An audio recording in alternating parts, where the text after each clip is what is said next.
what we're doing today is we're building a dream house. And that really is a translation of what is important to people. It starts with this. I mean, otherwise it's just some kind of abstract, kind of spatial, artistic piece. It kind of starts with you've got people who need to be housed or go to work or do something. So I tend to like really simple forms, and I'm intentionally choosing the same color as the base, just so it kind of looks like there's a seamless connection between the base and this mass. The house is really the kind of most simple type of building one could build. You know, there's space for a bed, a space for a kitchen, a space for a bathroom. So because it's so simple, it actually can be a container for like really, really big ideas. So the first thing that you want to think about is your ambition, your vision of what your idea is. So what I'm trying to do, and we'll see how successfully we do this, is build a house around a library. I draw inspiration from traveling. So like when I walk around, I pay attention to environments and spaces. I don't really notice people. If you look at this, these are a flow of kind of material pieces that can be built up into something and taken apart and used again. And the future of architecture really should be kind of more like this, something that you kind of engage with rather than something being hidden. So I'm sticking with a very sort of monochromatic color palette, which is kind of very typical of architects. Like these really bright colors scare me a little bit. The yellow is a color that will stand out the most, so we're going with yellow as our most important element today. It's not just the visual things. I mean, you're kind of looking at pattern and color and all of that, but it's the way that it feels when you kind of walk in. Like the feeling of a wood floor underneath you is radically different from a piece of stone. I mean, we do have a whole regimes of sensory input that we're subject to every day that we don't pay that much attention to. But if you do, it kind of changes the way that you see things. Design is definitely an iterative process. You know, you kind of have to test your ideas. Your first one is usually not going to be great, which is fine. Being able to iterate is absolutely crucial to what it is we do, because you possibly cannot get it right the first time. One of the things about architecture that's kind of fun is when things don't go right. It has to be the thing that kind of turns your gears. When you're faced with a limit or something, you kind of stop and say, really?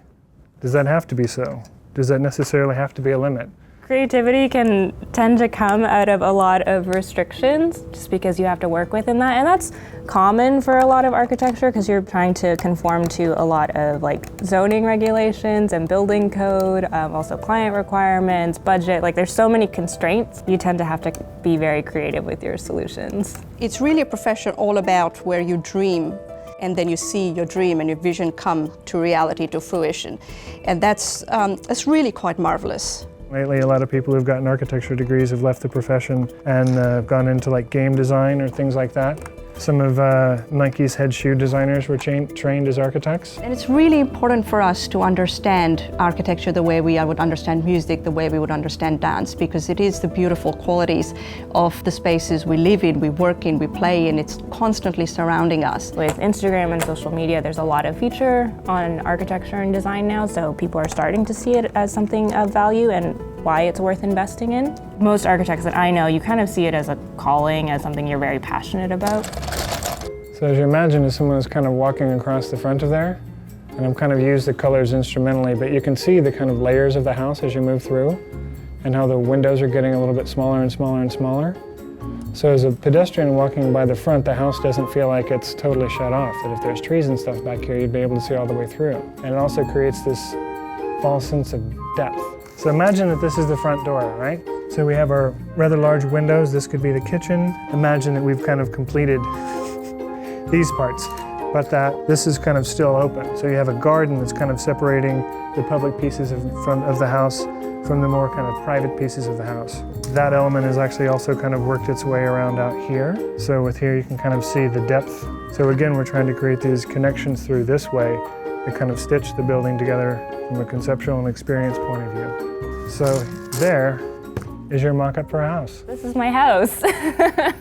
So this is like the living area in this white block. And this is the main mass that's sort of providing shading for the building. So I did leave a lot of openings on this top portion to allow a lot of, like, I'm imagining skylights and things here. So there's lots of like deep light penetration. So this is sort of like a little car park area. And then this is just more to frame sort of like a open courtyard that would be landscape and outdoor area.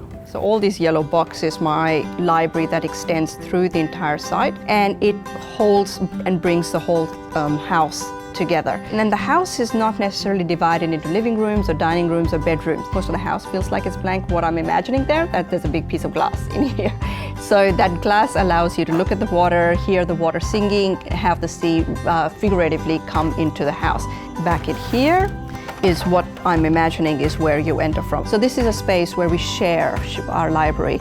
That's a space where I experience it only by myself. No one really else is allowed to go in there. So the library really does extend through the whole piece, and it's really something that brings the experience together.